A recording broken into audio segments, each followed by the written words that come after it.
Le château de Chaumont trône fièrement au-dessus de la Loire depuis plus de 550 ans.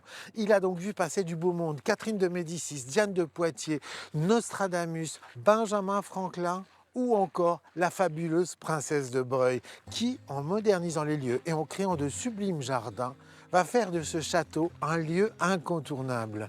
Alors à tout seigneur, tout honneur, c'est la sublime chanson You Are So Beautiful de Joe Cocker qui va nous accompagner. Allez, suivez le guide. Château, c'est parti.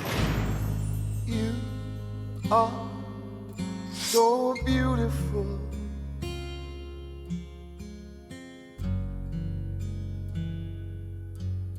To me.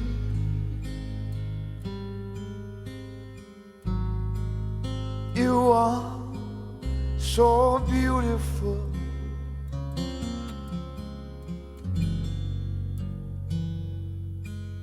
To me.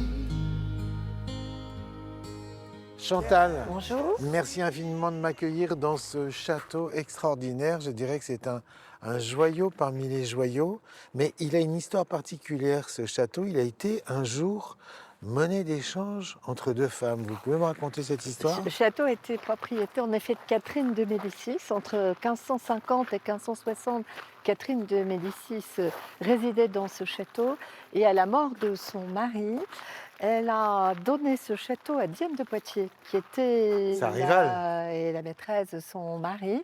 Diane de Poitiers résidait au château de Chenonceau et en italienne extrêmement élégante, au lieu de la jeter dans une prison, elle a donné son propre château à Diane de Poitiers pour pouvoir récupérer ce joyau de la couronne qui était le château de Chenonceau.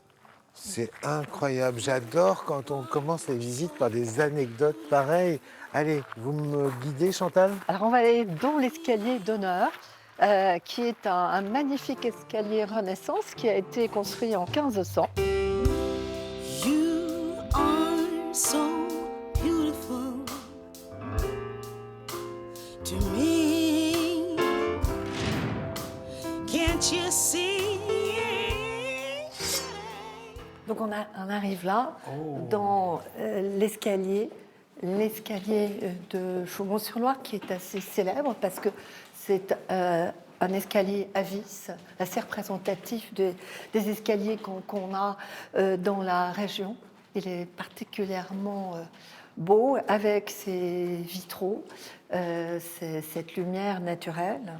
C'était le château de Catherine de Médicis. C'était le château donc, de c'est ça. Catherine de Médicis, puis de Diane de Poitiers, qui est Mais restée oui. un certain nombre d'années ici avant de partir dans son château, qui est le château d'Annet.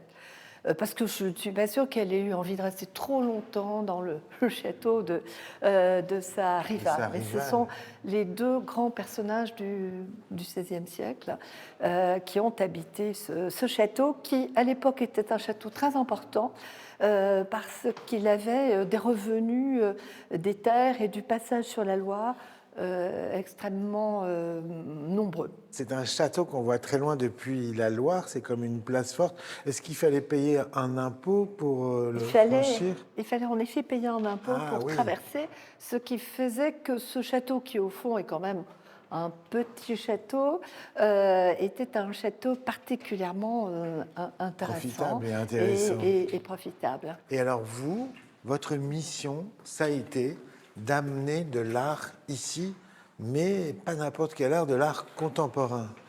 L'idée était en effet de présenter dans ce château des œuvres d'art qui ont partie liée avec la nature. Donc la nature est le fil vert qui relie toutes les œuvres d'art que nous avons ici. Il y a même un festival des jardins que vous n'avez pas créé, mais que vous avez développé, qui est célèbre dans le monde entier maintenant. En effet, c'est un laboratoire de la création dans le domaine des jardins et du paysage. On est comme au théâtre, on vous invite dans une scène avec cette idée que les jardins sont absolument nécessaires, qu'il faut pouvoir les arroser, il faut pouvoir avoir des fleurs, parce que les fleurs, c'est ce qui donne lieu à la pollinisation.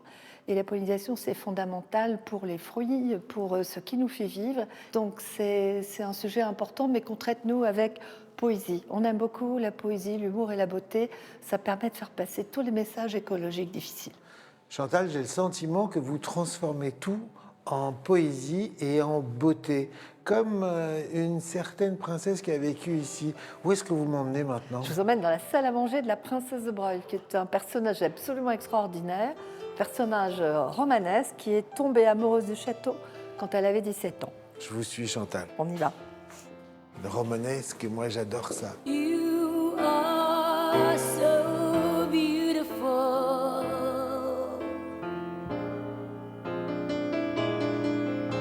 to me.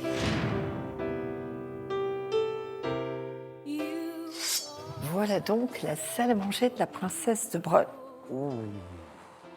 La princesse de Broglie, c'était une jeune femme qui était extrêmement riche, elle était héritière des sucres secs. Et ce château l'a séduite, et elle a été séduite la même année par le prince de Broglie, qu'elle a épousé.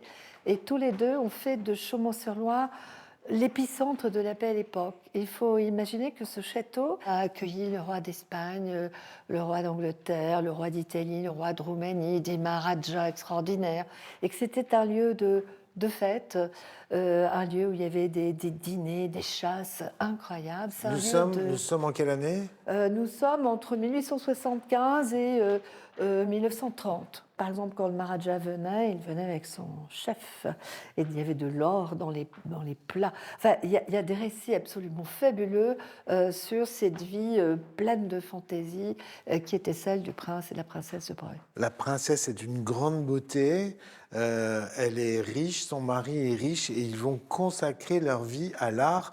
On dit même qu'un Maharaja lui a offert un éléphant.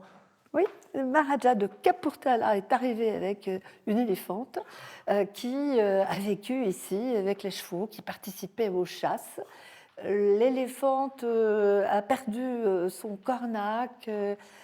Pourquoi? Parce que son cornac était venu ici, et il était d'ailleurs très heureux. Il a fait plusieurs enfants dans le village. Oh, enfin, tout ça. C'était très drôle, mais le cornac est mort. L'éléphante a fait une dépression et elle est partie mourir à Paris. Franchement, Chantal, il n'y a que vous pour me raconter ces histoires délicieuses de princesses joyeuses et d'éléphantes dépressifs et de cornac très joyeux aussi. Est-ce qu'on a une idée de ce qu'on mangeait? La princesse n'était pas toujours à l'heure, donc tout était prêt dans les cuisines et on pouvait être servi en plusieurs services à tout moment. C'était évidemment des mets tout à fait délicieux. Il faut dire qu'ils étaient également parisiens et qu'ils possédaient à Paris l'hôtel particulier de la rue de Ferrino.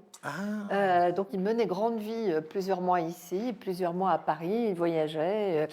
C'était vraiment C'était le lieu. la jet set de l'époque, on va le Exactement. dire, sauf que c'était avec des artistes extraordinaires. Il y a même Francis Poulenc qui est venu ici, le grand compositeur et pianiste. Francis Poulenc venait régulièrement ici en voisin. Et puis il y a Sarah Bernard aussi. Et C'était tout le ce tout monde Paris qui était reçu ici. Il y a même une photo de Proust qui vraisemblablement est venu ici. On recevait les plus grands artistes et les acteurs importants de cette époque, quoi. Absolument. Tous les grands personnages qu'on trouve dans La recherche du temps perdu sont passés ici, enfin évidemment avec leur vrai nom. C'était un lieu très original, très représentatif de cette belle époque qui nous fait rêver. Alors, il faut savoir qu'à la mort du prince, la princesse de Broglie a épousé un nympho d'Espagne qui avait 40 ans de moins qu'elle, qui ne lui est pas particulièrement les dames, mais ça n'était pas un problème. Ils se sont beaucoup amusés, ils ont contribué à ruiner complètement cette immense fortune. C'est fait que ce château, en 1938, est devenu un monument d'État et ils sont partis à Paris. C'est formidable. Merci infiniment, Chantal. Merci. Quant à moi, j'ai rendez-vous maintenant avec un certain John pour visiter une pièce interdite au public. Faites très attention. Oh, vous m'accompagnez, s'il vous plaît?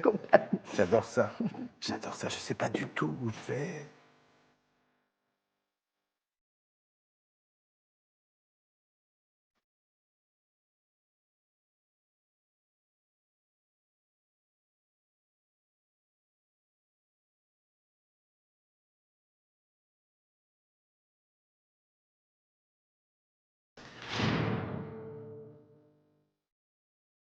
John, vous m'emmenez où là? Je crains le pire. Ah, ne craignez pas le pire, je vais vous emmener dans une magnifique pièce qui n'est pas ouverte au public. Oh, ah bah oui. On est où là, John? Donc là, on est dans une ancienne chambre de tir au fin 15e siècle. Dans une ancienne Chambre de tir, c'est-à-dire il y avait 2 archères canonnières, donc pour défendre la tour où on est, la tour d'Amboise.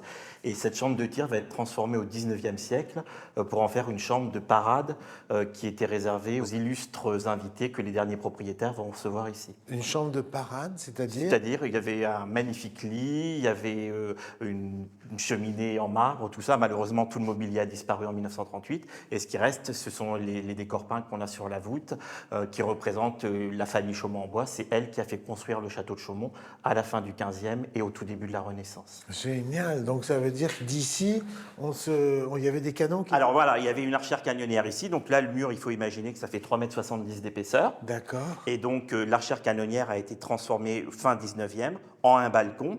Et les derniers propriétaires, le prince et la princesse de Breuil, ont fait mettre les magnifiques grisailles, c'est-à-dire la vitrerie, avec au milieu le blason de la famille des Médicis, tout simplement parce que Catherine de Médicis a été propriétaire du château de Chaumont pendant 9 ans. Voilà. Les initiales, là, vous avez une idée Alors du là, vous avez le personnage? L pour le roi Louis XII, Louis XII. voilà, qui est venu ici quelques jours en 1503. Ok. Et puis à côté, vous avez le A de son épouse Anne de Bretagne. Ah oui. Et puis au-dessus, de part et d'autre de la fenêtre, on a le porc-épic, donc l'emblème du roi Louis XII. Et puis de l'autre côté, on a l'hermine pour Anne de Bretagne. Voilà. Et quels sont les personnages illustres qui auraient dormi dans cette pièce? Alors le Maharaja de Kapurthala, c'était l'un des meilleurs amis du prince et de la princesse de Breuil. Ah, c'est lui qui a offert l'éléphant? Exactement, voilà. Il y a eu la reine Isabelle II d'Espagne. Isabelle II d'Espagne. Voilà, donc le roi Édouard VII d'Angleterre, le roi Don Carlos du Portugal, le Shah de Perse, le Maharaja de Patiala. Et il faut imaginer que quand tout ce beau monde se déplaçait, ils venaient aussi avec leurs domestiques. Donc à Chaumont, il y avait 120 domestiques jusqu'en 1938.